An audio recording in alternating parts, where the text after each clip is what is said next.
Նստած պատրաստվում եմ այսօրվա եթերին, դե մոնիտորինգ եմ անում բոլոր լուրերը ու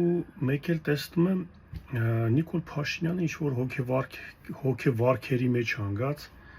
ինչ-որ սենց պոստեր ա գրում, մի մոմենտ հանգստացել էր, ասի լավ, դեղերը խմում ա, հանգիստ ա,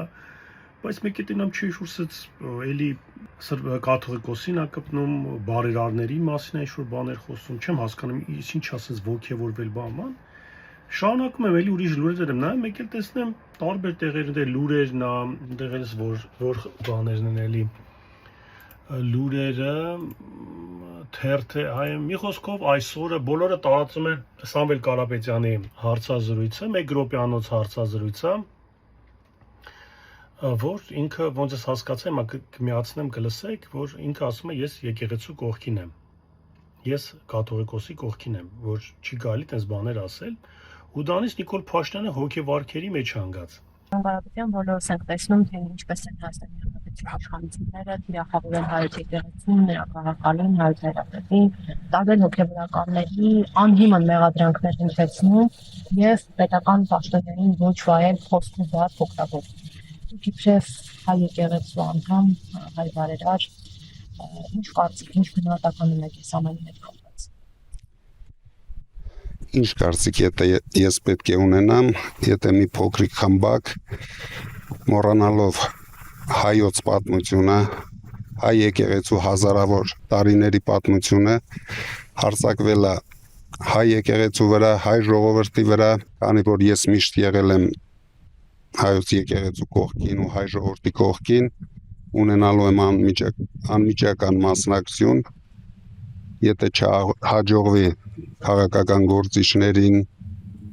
ուրեմն մենք էլ մեր ձևով ենք մասնակցելու այդ ամեն ինչին։ Նախ ես ուրախ եմ, որ Սամվել Կարապետյանը արտահայտվեց, ես միշտ եմ ասել, որ մեր մտավորականները, մեր նույն մարդիկ, ովքեր քաշ ունեն, ում խոսքը գին ունի, քաշ ունի, իրանք պետք է արտահայտվեն, իրանք պետք է խոսան։ Այնպես չի, որ ասենք լավ, մենք պոլիտիկայով չենք զբաղվում ու դրանով չզբաղվել։ Ես ուրախ եմ, ես վերջերս էլ ես դրա մասին խոսացի, նույնը Վարդան Պետրոսյանի, որ գնացել էի համերգից հետո էլ ես ասեցի, որ մի քիչ նեղացած էի Վարդան Պետրոսյանից, որ այսքան ժամանակ Վարդան Պետրոսյանը բան չի խոսում, այս ինչ որ իրադարձություններ կատարվում է, թեկուզ հիմա էլ այս ամեն ինչ որ կատարվում է, ինքը իր կարծիքը չի ասում։ Սենց մարդիկ պետք է իր կարծիքն ասեն, իրանց դիրքորոշումը ասեն, ինչ դիրքորոշում էլ որ լինի, մենք այդ դիրքորոշումը գնահատում ենք։ Ես ուրախ եմ, որ Սամվել Կարապետյանը արտահայտվեց այս թեմայով, այս 40 վայրկյան բան է մարդը խոսացել ու դրանից Նիկոլ Փաշինյանը հոգեվարքերի մեջ հանգել։ Ես պատկերացնում եմ, որ Սամվել Կարապետյանը մի քիչ ավելի խորանա Նիկոլի վերջ ինչ է լինելու։ Համենայն դեպս կհետևենք, կտեսնենք թե ինչ է կատարվում, ինչ ընթացք ունեն այս ամենին։ Ես միայն կուզենայի ասել, որ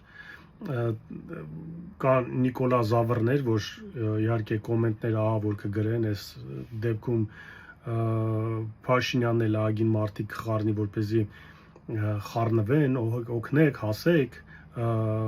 ինչ-որ մի բան գրեք, ասեք, մարդիկ սկսեն այս ամեն ինչը գրել։ Կան մարդիկ էլ, որոնք խանգարված են պուտինիզմի բանի վրա, տեղել էլի կսկսեն բաներ գրել, ամեն դեպքում ես Սամվել Կարապետյանին միայն խորհուրդ կտամ, որպեսզի ինքը այս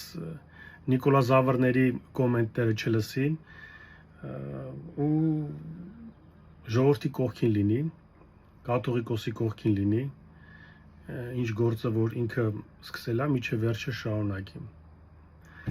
Տեսնենք, հետևենք նայենք ինչ է լինում, այդ սիրով պատրաստում եմ այսօրվա եթերին, դուք էլ միացեք, նայեք, տեսնենք միասին իրար հետ, տեսնենք թե ինչ է կատարվում մեր Հայաստանում։